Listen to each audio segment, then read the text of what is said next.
हरे कृष्णा। हम श्रीमद् भगवद गीता के चतुर्थ अध्याय दिव्य ज्ञान इसके 11वें श्लोक को आज पढ़ रहे हैं। पहले श्लोक की कुछ आवृत्ति करेंगे। ये यथा मां प्रपद्यन्ते ये यथा माम प्रपद्यन्ते तांस्तथैव भजाम्यहम्। तांस्तथैवं भजाम्यहम्। मम वर्त्मानुवर्तन्ते मम वर्तमानुवर्तन्ते मनुष्याः पार्थ सर्वशः। मनुष्याः पार्थ सर्वशः। ये यथा मां प्रपद्यन्ते ये यथा मां प्रपद्यन्ते तांस्तथैव भजाम्यहम्। तथैव भजाम्यहम्। मम वर्त्मानुवर्तन्ते मम वर्त्मानुवर्तन्ते मनुष्याः पार्थ सर्वशः। मनुष्याः पार्थ सर्वशः। ये यथा मां प्रपद्यन्ते ये यथा माम प्रपद्यन्ते तांस्तथैव भजाम्यहम्। तांस्तथैव भजाम्यहम्। मम वर्त्मानुवर्तन्ते मम वर्तमानुवर्तन्ते मनुष्याः पार्थ सर्वशः। मनुष्यः पार्थ सर्वशः। ओके, वाह। इसमें भगवान कह रहे हैं, जिस भाव से सारे लोग मेरी शरण ग्रहण करते हैं उसी के अनुरूप मैं उन्हें फल देता हूँ। हे पार्थ, प्रत्येक व्यक्ति सभी प्रकार से मेरे पथ का अनुगमन करते हैं। ठीक है। So this is very very nice. पहली बात समझिए, जिस भाव से सारे लोग मेरी शरण ग्रहण करते हैं उसी के अनुरूप मैं उन्हें फल देता हूँ। तो यहाँ पर एक श्लोक लिया गया है ताकि आप श्रद्धा को समझ सको, कितने प्रकार की श्रद्धा होती है। राइट, ये श्रीमद् भागवतम के 11वें श्लोक के 11वें स्कंद के 25वें अध्याय का 27वां श्लोक है। यहाँ पर विभिन्न प्रकार की श्रद्धा का वर्णन है। इसमें लिखा है सात्विक की श्रद्धा क्या होती है, राजसी श्रद्धा क्या होती है, तामसी श्रद्धा क्या होती है, और निर्गुणी श्रद्धा अर्थात दिव्य श्रद्धा क्या होती है। एक बार इसका अनुवाद पढ़ते हैं। इसमें लिखा है, आध्यात्मिक जीवन की दिशा में लक्षित श्रद्धा सात्विकी होती है। अर्थात जो व्यक्ति आध्यात्मिक जीवन में आगे बढ़ना चाहता है, मोक्ष प्राप्ति की इच्छा रखता है, उसको बोलेंगे उसकी श्रद्धा सात्विक है। ठीक है। फिर आता है सकाम कर्म पर आधारित श्रद्धा राजसी होती है। राइट, ऐसा व्यक्ति जो कर्म कर रहा है उसके बदले में वो फल भोगना चाहता है, भौतिक फल, तो उसकी श्रद्धा कैसी है, राजसी, रजोगुणी श्रद्धा। ठीक है। और अधार्मिक कृत्यों में वास करने वाली श्रद्धा तामसी होती है। अर्थात ऐसा व्यक्ति जिसको अधार्मिक कर्म करने में श्रद्धा है, उसको अधार्मिक कर्म करने ही अच्छे लगते हैं। राइट, ऐसी श्रद्धा तामसी होती है। ऐसे भी लोग होते हैं जो भूत प्रेतों की उपासना करते हैं। राइट, वो तामसी श्रद्धा से युक्त होते हैं। किसी का नुकसान करने के लिए भी कोई व्यक्ति पूजा करता है। राइट, किसी तमोगुणी जो तमोगुणी पूजा का सहारा लेकर के। राइट, तो ऐसी श्रद्धा क्या है, तामसी श्रद्धा। और किंतु भगवान कहते हैं, किंतु मेरी भक्ति में जो श्रद्धा की जाती है वह शुद्ध रूप से दिव्य होती है। राइट, जो व्यक्ति भगवान की सेवा विषयनी श्रद्धा कर रहा है, इस प्रकार की श्रद्धा से युक्त होना कि मुझे भगवान की सेवा करनी है, भगवान की प्रसन्नता हेतु मैं ये कर रहा हूँ, तो वो कैसी श्रद्धा है, वो दिव्य श्रद्धा है। भगवान की भक्ति जब व्यक्ति कर रहा है, जिसे हम सीधे भगवान की भक्ति का संपर्क प्राप्त करें, भगवान की भक्ति कर रहे हैं, कैसी श्रद्धा है, दिव्य श्रद्धा है। राइट, तो भगवान कह रहे हैं, जिस भाव से, राइट, जिस श्रद्धा से युक्त होकर के, जिस इच्छा से युक्त होकर के व्यक्ति भगवान की शरण ग्रहण करता है, राइट, भगवान भी उसी के अनुरूप उन्हें फल देते हैं, जो कि सही है। राइट, जैसी इच्छा व्यक्ति की है उसी प्रकार से भगवान उसको फल देते हैं, है कि नहीं। आगे बढ़ते हैं। अब हम श्लोक का लिंक समझेंगे। तो पिछले श्लोक में आपने क्या सुना था, भगवान ने 4.9 में बताया था कि उनके जो जन्म और कर्म की दिव्यता को समझता है, वो शरीर को छोड़ने के बाद दोबारा उसका भौतिक जन्म नहीं होता, दोबारा भौतिक शरीर नहीं प्राप्त होता उसको, अपितु भगवान का सनातन धाम प्राप्त होता है। अब इसके अगले श्लोक में बताया भगवान ने कि किस व्यक्ति को ये भगवान का जन्म और कर्म दिव्य है, समझ आता है। भगवान के तत्व को कौन समझ पाता है? कौन? जो भगवान की भक्ति करते हैं और इस प्रकार से भगवान की दिव्य प्रेम को प्राप्त करते हैं। राइट? तो भगवान के दिव्य प्रेम को प्राप्त करने का एकमात्र रास्ता है भगवान की भक्ति करना। ठीक है, तो इस प्रकार से बहुत सारे लोग हैं जो आसक्ति, भय और क्रोध से मुक्त हो गए हैं। भौतिक जीवन के प्रति अत्यधिक आसक्ति, ये मुक्ति के बाद दिव्य रूप, दिव्य स्वरूप का भय और क्रोध, राइट, ये शून्यवाद से उत्पन्न निराशावाद और जो क्रोध है उससे मुक्त हो जाता है व्यक्ति, और भगवान में पूर्णतया तन्मय होकर भगवान की ही शरण में आकर बहुत से व्यक्ति क्या है, भूतकाल में भगवान के ज्ञान से पवित्र हो चुके हैं। तो उन सब ने इस प्रकार से भगवान का दिव्य प्रेम प्राप्त किया है। कैसे? भगवान की भक्ति करके। अब भगवान से यदि प्रश्न पूछा जाए कि भगवान, सभी लोग आपकी उपासना करते हैं लेकिन उनको अलग अलग फल क्यों मिलता है? तो उसके उत्तर में भगवान कहते हैं कि जो जिस इच्छा से युक्त होकर मेरी शरण में आता है, मैं उसी के अनुरूप उसको फल देता हूँ।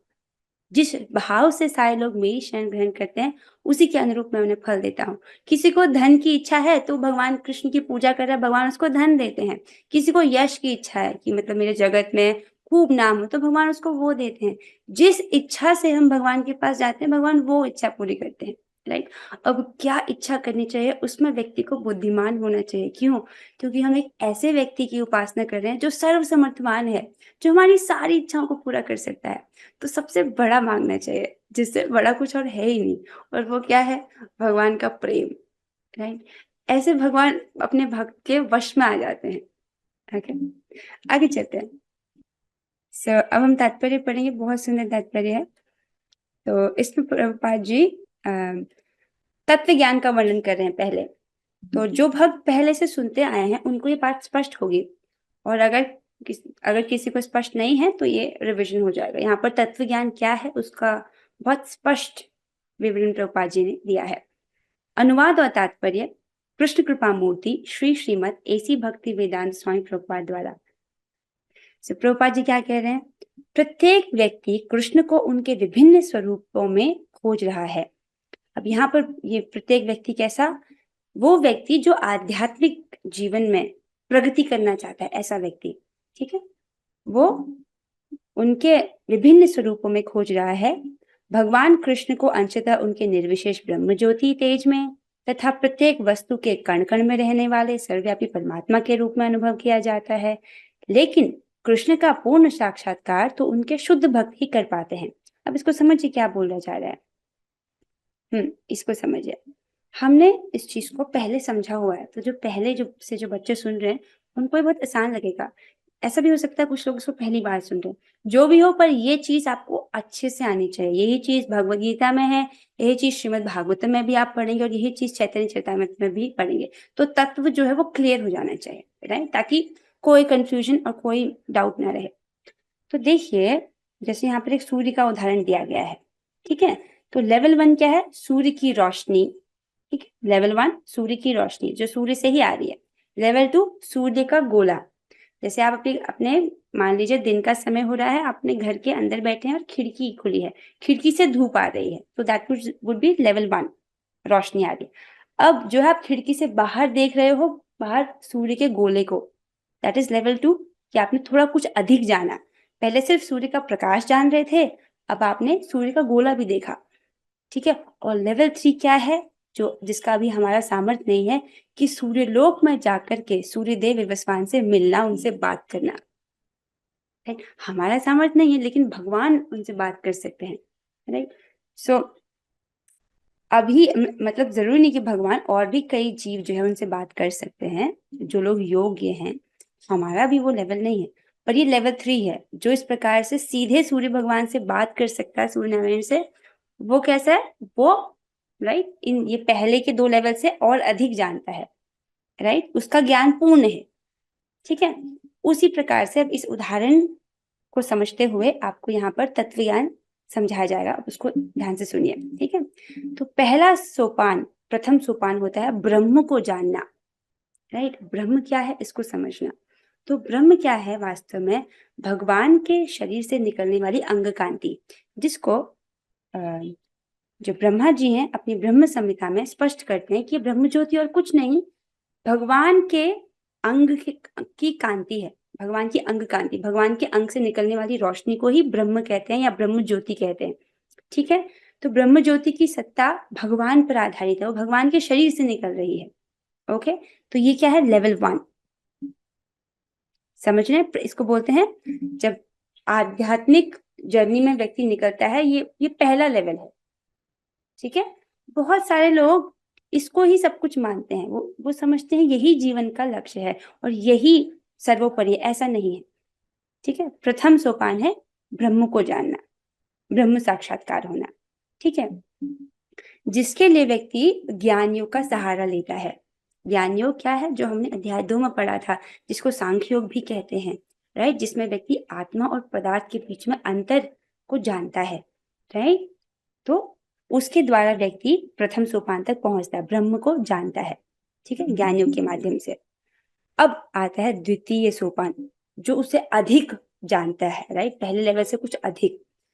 तो वो उसको बोलते हैं, उसको होता है परमात्मा साक्षात्कार। ठीक है, नॉर्मली इसके लिए व्यक्ति अष्टांग योग का सहारा लेता है।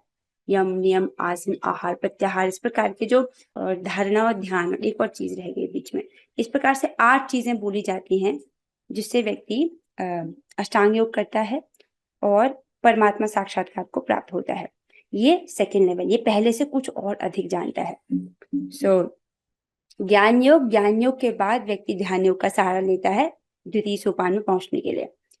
अब आता है तृतीय सोपान, लाइक जो जिसका ज्ञान पूर्ण है, उसको क्या प्राप्त हुआ है? उसको सीधे भगवत साक्षात्कार प्राप्त हुआ है, पूर्ण पुरुष, पूर्ण परमेश्वर भगवान श्री कृष्ण का साक्षात्कार, उसका ज्ञान पूर्ण है, राइट। वो पहले वाले व्यक्ति और दूसरे वाले व्यक्ति से भी आगे बढ़ा हुआ है। ठीक है, तो ये तीनों चीज आप समझ रहे हैं। पहला क्या है? ब्रह्म। ब्रह्म क्या है? भगवान के शरीर से निकलने वाली अंग कांति। ठीक है, दूसरा है परमात्मा। परमात्मा कौन है? क्या है? भगवान से अलग कोई व्यक्ति है? कृष्ण से अलग कोई व्यक्ति है? बिल्कुल नहीं, ये भगवान श्री कृष्ण के एक अंश का विस्तार है। भगवान श्री कृष्ण के अंश है महाविष्णु, महाविष्णु के अंश है गर्भोदक्षाय विष्णु, गर्भोदक्षाय विष्णु के बेसिकली विस्तार है ये क्षीरोदक्षाय विष्णु। परमात्मा जी का नाम क्या है? क्षीरोदक्षाय विष्णु। ठीक है, क्या नाम है? क्षीरोदक्षाय विष्णु, राइट। तो ये भगवान के अंश हैं। ठीक है, अब इससे ऊपर है पूर्ण पुरुषोत्तम भगवान श्री कृष्ण को जानना, राइट, जो कि तृतीय सोपान है। तो आपको समझ आ रहा है, इसको ही तत्व ज्ञान कहते हैं, राइट। सबको स्पष्ट हो रहा है? ये तो सबको समझ आता है। Okay, good good, that's very nice. Okay, वदन्ति तत्तत्त्वविदस्त्वं यज्ज्ञानम् अद्वयं ब्रह्मेति परमात्मेति भगवान इति शब्दते। परम सत्य को जानने वाले विद्वान आध्यात्मवादी तत्वविद। तत्वविद कौन होता है? वो व्यक्ति जो परम सत्य को जानता है, राइट। इस अद्वैत तत्व को ब्रह्म, परमात्मा या भगवान के नाम से पुकारते हैं। जो तत्वविद हैं, जो तत्व को जानते हैं, राइट, जो परम सत्य के ज्ञाता हैं, वो उसको 3 लेवल पर जानते हैं और 3 नाम से पुकारते हैं। किससे? ब्रह्म, परमात्मा और भगवान। सबको स्पष्ट हो रहा है? और ब्रह्म क्या है और परमात्मा क्या है और भगवान कौन है, ये हमने समझा, राइट। ब्रह्म भगवान के शरीर से निकलने वाली अंग कांति है, परमात्मा भगवान का एक अंश है, और भगवान कौन है? पूर्ण पुरुषोत्तम भगवान श्री कृष्ण। ठीक है, इतना जिसको स्पष्ट हो रहा है उसको तत्व ज्ञान स्पष्ट हो गया है, राइट। ओके, ठीक है। अब एक बहुत सुंदर श्लोक है, इसको हम गाएंगे, और ये बहुत सुंदर श्लोक है तो गाने में बहुत आनंद आएगा। अब एक बार मैं गाती हूँ, उसके बाद आप इसको मेरे पीछे गाने का अभ्यास करेंगे। ठीक है, ये बहुत सुंदर श्लोक है। यदद्वैतं ब्रह्मोपनिषदि तदप्ययस्य तनुभा यात्मान्तर्यामि पुरुषिति सोष्यांश विभवः षडैश्वर्ये पूर्णो यः इह भगवान स स्वयमयम् न चैतन्यात् कृष्णात् जगति पर तत्वं परमिह। कितना सुंदर श्लोक है ना। प्रैक्टिस हो जाए। और कृष्णाष्टमी जी अब आप प्रैक्टिस कीजिए। यदद्वैतं ब्रह्मोपनिषदि तदप्ययस्य तनुभा यदद्वैतं ब्रह्मोपनिषदि तदप्यस्य तनुभा यात्मान्तर्यामि पुरुषिति सोऽस्यांश विभवः यात्मान्तर्यामि पुरुषिति सोऽस्यांश विभवः षडैश्वर्ये पूर्णो यः इह भगवान् स स्वयमयम् षडैश्वर्यैः पूर्णो य इह भगवान् स स्वयम् अयम् न चैतन्यात् कृष्णात् जगति परतत्त्वं परमिह। न चैतन्यात् कृष्ण जगत इति परतत्त्वं परम इह। बहुत सुंदर कृष्णा श्लोक आपने बहुत अच्छा गाया। ओके, और भी हाथ खड़े हैं। ओके, कस्मा माता जी आप कोशिश करोगे। ओके, यदद्वैतं ब्रह्मोपनिषदि तदप्ययस्य तनुभा यद् अद्वैतं ब्रह्मोपनिषदि तदप्यस्य तनुभा ज्ञात्मान्तर्यामि पुरुषिति सोऽस्यांश विभवः या आत्मन्तर्यामि पुरुषति सोऽशांश विवः षडैश्वर्ये पूर्णो यः इह भगवान् स स्वयमयम् षड् ऐश्वर्यपूर्णो यहि भगवान् स स्वयमयम् न चैतन्यात् कृष्णात् जगति परतत्त्वं परमिह। न चैतन्यात् कृष्णात् जगति परतत्त्वं परम् इह। बहुत सुंदर कृष्ण माता जी, बहुत सुंदर गाया आपने। कि जो कोशिश है ना उसकी सराहना होनी चाहिए, क्योंकि देखो भगवान इसी से रीझ जाते हैं। चाहे हम परफेक्ट ना भी कर पाए लेकिन कृष्ण प्रसन्न हो जाते हैं, और वही हमारा उद्देश्य है। ओके, तो क्या है श्लोक का भावार्थ? इसमें कहा गया है, उपनिषदों में जिसे निराकार ब्रह्म कहा गया है वह उनके शरीर का तेज मात्र है। राइट, उपनिषदों में जिसे निराकार ब्रह्म कहा गया है वह उनके शरीर का केवल तेज मात्र है, उनके शरीर से निकलने वाली रोशनी। राइट, वही है, उसको ही ब्रह्म कहते हैं। आगे, तथा परमात्मा के रूप में विख्यात भगवान उनके स्थानीयकृत पूर्णांश मात्र हैं। और जो परमात्मा है हम सभी के हृदय में है, हर अणु में व्याप्त है। राइट, वो कौन है? वो उनके स्थानीयकृत पूर्णांश मात्र हैं, वो उनके अंश मात्र हैं। जो हमने परमात्मा सुना, जो हर जीव के हृदय में विद्यमान रहते हैं वो उनके अंश मात्र हैं। ठीक है, पूर्णांश मात्र हैं, तो उनके अंश हैं ये। अच्छा, आगे पढ़ते हैं, फिर क्या बोल रहे हैं। भगवान चैतन्य स्वयं भगवान कृष्ण है। ऐसा नहीं है वो कृष्ण का अवतार है ना, वो भगवान स्वयं है। ठीक है, जो 6 ऐश्वर्यों से परिपूर्ण है। कौन से ऐश्वर्य? धन, उनका बल, यश, सौंदर्य, ज्ञान और वैराग्य। राइट, इन 6, ये 6 किस प्रकार से? पूर्ण रूप से, पूर्ण धन, पूर्ण ज्ञान, पूर्ण ऐश्वर्य, पूर्ण सौंदर्य, पूर्ण बल और पूर्ण वैराग्य से युक्त हैं भगवान। राइट, तो भगवान चैतन्य स्वयं भगवान कृष्ण हैं जो 6 ऐश्वर्यों से परिपूर्ण हैं। वे परम सत्य हैं तथा कोई भी अन्य सत्य उनसे बड़ा या उनके बराबर नहीं है। कुछ भी उनसे बड़ा नहीं है। जिनका ज्ञान अपूर्ण होता है वो सोचते हैं ब्रह्म सबसे बड़ा है, जबकि वो प्रथम सोपान है। लेकिन ये बात स्पष्ट बोल दी गई है कि कोई भी अन्य सत्य उनसे बड़ा नहीं है, ना उनके बराबर है, वही परम सत्य है। ठीक है, तो भगवान से परे और कुछ नहीं है। इसको भगवान भगवद गीता में भी कहते हैं, मत्तः परतरम नान्यत् किंचित अस्ति धनंजय। मुझसे परे आपके, वो अपनी छाती पर हाथ रखकर कहते हैं कि आपके मित्र कृष्ण से परे और कुछ नहीं है। राइट, भगवान ही परम सत्य है और हमको उनकी सेवा करने को मिल रहा है। राइट, देखिए जैसे ये लोग जो लोग ज्ञान योग और अष्टांग योग का रास्ता अपनाते हैं, ये बहुत कष्टकारी मार्ग होता है। ज्ञान योग भी बहुत मुश्किल है ना, वो नायती नायती करके आत्मा और पदार्थ का वैश्लेषिक अध्ययन करना मुश्किल है। उसके लिए चित्त शुद्ध होना चाहिए। अष्टांग योग में भी व्यक्ति बहुत कष्ट उठाता है, लेकिन भक्ति योगी क्या करता है? अरे उसका प्रोसेस कितना अच्छा है। पत्रम पुष्पम फलम तोयम यो में भक्त्या प्रयच्छति। जो भी भक्ति और प्रेम भाव से मुझे पत्र पुष्प और फल या जल ही अर्पण करता है, मैं उसको स्वीकार करता। तो जब मुक्ति प्रदान करने वाले भगवान मुकुंद इन छोटी छोटी वस्तुओं से ही प्रसन्न हो जाते हैं, तो हम क्यों मुश्किल रास्ता अपनाएं, है कि नहीं? भगवान तो छोटी छोटी सेवा से प्रसन्न हो जाते हैं। आपके एक तुलसी पत्र से वो प्रसन्न संतुष्ट हो जाते हैं। और यदि आप उनको जल और तुलसी अर्पित करते हो, इसको बहुत महत्व है, राइट? आप उनको एक लोटे में जल और एक तुलसी पात्र, राइट, या एक गिलास जल या तुलसी पत्र देते हो भक्ति भाव से और प्रेम से, भगवान इतना प्रसन्न हो जाते हैं। हाँ, भक्ति वो अपने आप को बेच देते हैं। ये बहुत बड़ी चीज है। मैं चाहूंगी कि भक्त जो है इसको करें नियमित रूप से। आई थिंक ये आप लोग करते ही होंगे।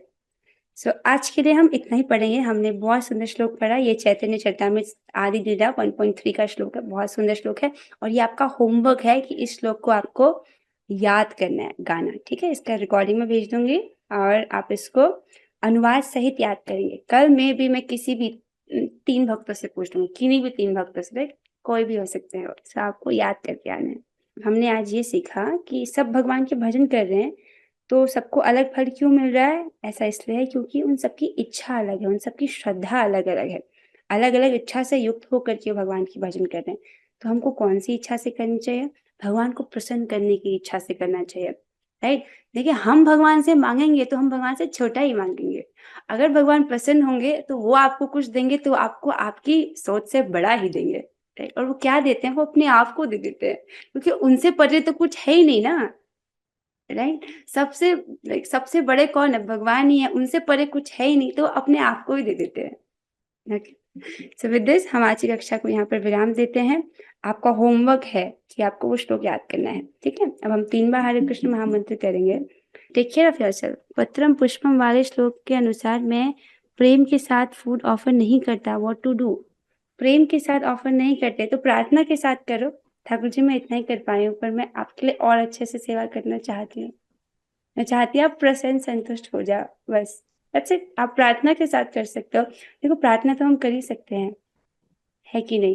जैसे आपके घर में कोई गेस्ट आता है, जरूरी नहीं कि आप उनसे प्रेम भी करते हो, पर आप उनके लिए भोजन दे रहे हो अच्छी इंटेंशन के साथ, क्या वो अच्छा नहीं है? राइट? और आप अपना ग्रेटिट्यूड भी शो कर सकते हो भगवान को, क्योंकि सब कुछ जो हम खाते हैं उनमें रस भरने वाले तो भगवान ही है ना, वरना सबका टेस्ट फीका होता है कि नहीं? भगवान कहते हैं मैं ही चंद्रमा के रूप में सब में रस भरता हूँ। ओके, आप उनसे प्रार्थना कर सकते हैं कि आप इससे प्रसन्न संतुष्ट हो जाइए। हरे कृष्णा कृष्ण कृष्ण हरे हरे राम राम राम हरे हरे कृष्णा कृष्ण कृष्ण हरे हरे राम राम राम हरे कृष्णा कृष्ण कृष्ण हरे राम राम राम हरे। श्रीमद् भगवद गीता की जय। प्रभुपाद की जय। ऑल गौरंगा। हरे कृष्णा हरे कृष्ण।